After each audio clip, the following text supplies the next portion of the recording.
I'm Amber Fuhriman, and this is the Break Your Bullshit Box podcast. If you want comfort, this is not the place for you. If you're ready to understand what makes smart, capable, successful people, including you, keep repeating the same patterns, this show breaks down human behavior, drawn from real conversations and years of studying what makes people create change so that you can make better decisions, have better conversations, and get better results. So let's dig in and break the bullshit that's been running the show. Welcome back to another episode of the Break Your Bullshit Box podcast. I see so many people when they start to embrace bringing a coach into their business with these questions about how to interact, how to show up, and what is going to help them be successful. And I truly believe that every single person needs a coach, or two, or three, or four, depending on what your goals are. I also know that not everybody knows how to optimally use one. The reality is that we often hire people because there's a problem that we want fixed. And oftentimes in coaching, we're the problem, or at least we think we are. So what that ends up being is we hire people to fix us. And I have been guilty of this so many times. I mean, I can remember the moment that it shifted in my brain when I hired people to support me instead of hiring people to fix me. When I realized that I wasn't the problem. My programming and patterns and beliefs were making my choices more difficult and my goals more difficult, but I wasn't a problem that needed to be fixed. I don't believe any person is broken and needs to be put back together by another person. Oftentimes my clients will say, Amber, you changed my life. And I'll say, I didn't do shit. Like, you did it, and I'm proud of you for it. All I did was ask you questions, make you a little more curious, or embrace the curiosity.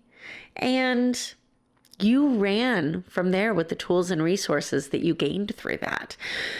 So I want to talk to you guys today about the 3 mistakes that I see the most when I watch people hire a coach that prevents them from actually getting the results that they want in that coaching relationship.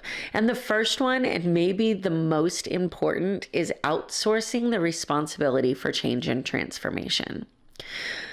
Man, I wish that somebody changing or transforming or getting results was within my control at all. It's not. And, I've had a lot of identity crises and self-worth issues and imposter syndrome because some people just are not ready to transform. And when you work with a client and you put your heart and soul into supporting them, and then they don't make the progress that you'd like because they weren't ready to transform, it's heartbreaking. And I had to learn a long time ago in my career that I can't take responsibility for somebody else's choice to transform. And I think all too often we show up in the coaching relationship thinking, okay, I hired them and now my problems are going to disappear. And a good coach can help you get curious about your problems, can help you get curious about the way that you're contributing to some of the chaos and the lack of productivity and the lack of results in your life and business. The ultimate responsibility for making any transformation or change is on yours. It's on you. So what happens is we outsource the responsibility for fixing us. And then when we actually do get results, we say, oh my gosh, you fixed us. You fixed me. They didn't do it. You did. Right? So when we outsource and give away the credit for the change that was made to somebody else, we limit our part in the transformative process. And then we think we didn't actually do as much as we thought we did. When in all reality, the true power, the true support, the true belief that we can accomplish anything comes from looking at what we've already accomplished. So when you're out looking for the next coach that you're going to hire, go into that relationship knowing that the responsibility for change and transformation is on you. And the credit for change and transformation belongs to you at the same time. Now, the coach is a resource that changes your perspective and provides a different model of the world for you to see your problems through, that shows you the way things could be different than you actually think they are, that provides the opportunity for you to transform and supports you in the process of creating results. You alone own the credit for that transformation. You did it with the support of the coach. So the first mistake is outsourcing responsibility and outsourcing the credit for the change. The second mistake that I see all too often is this almost requirement that we show up feeling like we're in a different position than we are. So and God, I see this happen with doctors. I see this happen when we go to personal trainers. I see this happen when we work with nutritionists.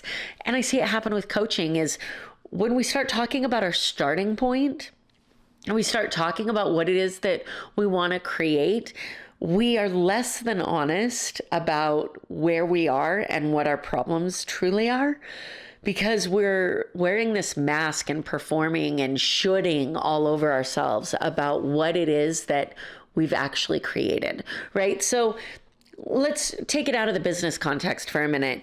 You might meet with a nutritionist and say, sure, I track my meals every day. Everything I ate is in my meal log.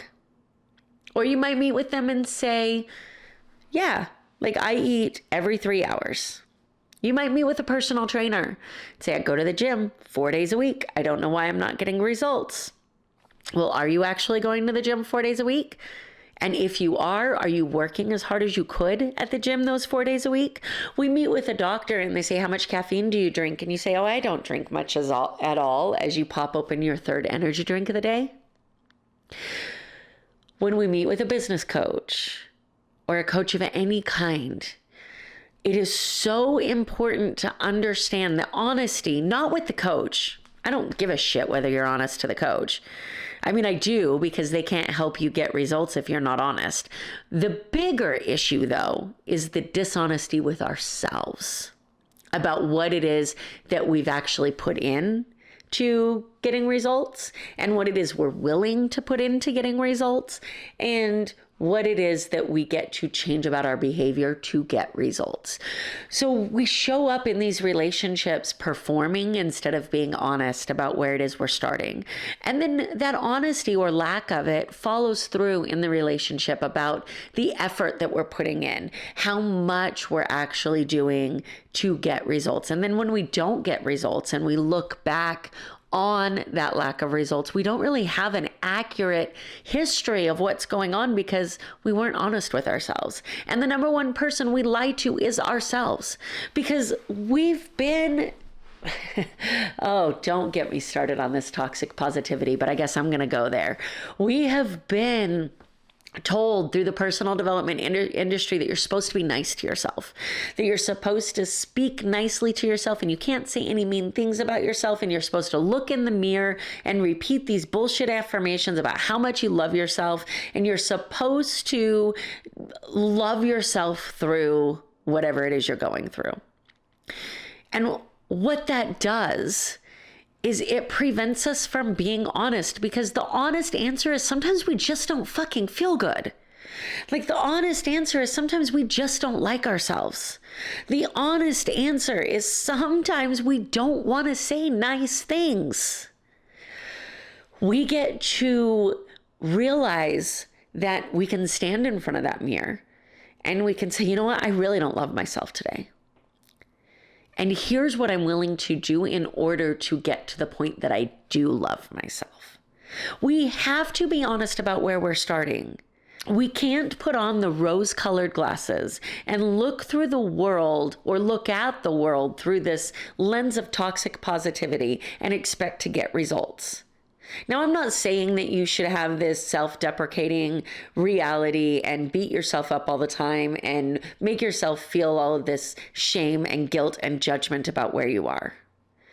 That is the exact opposite of what you want to do. What I am saying is that you have to be honest about what you feel and think and believe. Otherwise, we can't get results, and a coach can't get you to results if you're not truly open. This is where the work that I do with NLP and neurolinguistics programming comes into play, because I'm so good at looking at a client and saying, I don't believe what you just told me is what you actually think. I don't believe you think it. What part of what you just said to me are you incongruent with? Because only 7% of communication is words. So the other 93% of the way people communicate, tell me what it is they actually think behind those words. So getting a coach that can see through your performing mask and being committed to honesty throughout the process is so important. The third mistake that I see people make all the time is going into something wanting certainty, going into something wanting guarantees, instead of going into something wanting an increased capacity for change. You know, this is something that actually follows through from the legal industry, because often I'm asked by people, well, what percentage can you give me that you're going to be successful in this case? What percentage can you give me that my son or brother-in-law or loved one is going to get out of jail? I don't have control over those things. The same thing happens when somebody hires me for coaching. What percentage can you give me that this is going to work? None, because I don't have control over your choices. I don't have control over whether you choose to decide to transform. Instead of looking at something and saying, what is the percentage that this is going to be 100% certainly successful? If we looked at something and said, if I engage in this coaching relationship, how does it increase my capacity for success? How does it increase my capacity for sales, communication, and leadership? What are my results now? And what is the possibility of results if I engage in this relationship? If you are hiring the right coach and you ask that question from a place of curiosity and possibility, you will get more results than you are asking for certainty on. Because you don't know what you're capable of. You are capable of so much more than you think you are. Don't believe me? Ask the former version of me that thought I wasn't an athlete and then watched me run a 24-hour obstacle course race a year later. You are capable of so much more than you think you are, because those bullshit gremlins in your head that are telling you that you're not good enough are limiting what you think you can accomplish. So when you are talking to that next coach, consultant, mentor, whoever it is that you're going to hire, instead of asking them to give you 100% certainty that it's going to be successful, ask yourself to what increase of capacity you could gain by interacting with and engaging with this person. And there's an overreaching theme through all three of these biggest mistakes: outsourcing of responsibility, performing versus being honest, and asking for certainty instead of looking at capacity. And the overreaching theme is our need to be comfortable. You will not get the results you want in your life, your business, your relationships, your health, whatever it is. You will not get the results you want by staying comfortable. The uncomfortability that we feel when we take responsibility for our own transformation. The uncomfortability that we feel when we're honest about where we're starting and how we feel about where we're starting. The uncomfortability that we feel when we start talking about our capacity for transformation and change instead of the certainty of whether it will or will not work out. That is where the magic happens. Get uncomfortable. Allow yourself to understand that not everything that is comfortable is beneficial. In fact, most things that are comfortable are not beneficial. One of my favorite quotes that if you've been around me for a while, you 100% have heard me say is, don't give up your peace because chaos is comfortable. We have been learning how to operate in a place of chaos and a place of fear for a lack of results. That's what we know. It's what we're comfortable in, and it's where we want to stay. When we require honesty from ourselves, we require our own accountability for transformation, and we require ourselves to look at our capacity for more growth. When we embrace that uncomfortability, that is where the magic happens with a coach. So as you're looking for the next resource that is going to come into your business and help you take it to the next level, keep these 3 mistakes in mind. There are things that only you can do. If you're looking for more accountability and more community, you can head over to Facebook to the Break Your Bullshit Box community, join us there and engage in the conversations, share what you're going through and get support from other business owners and entrepreneurs.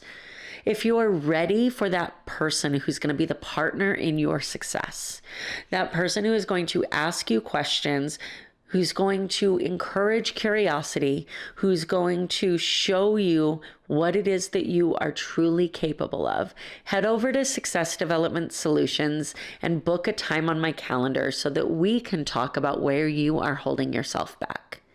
Because you are the only one that can change it.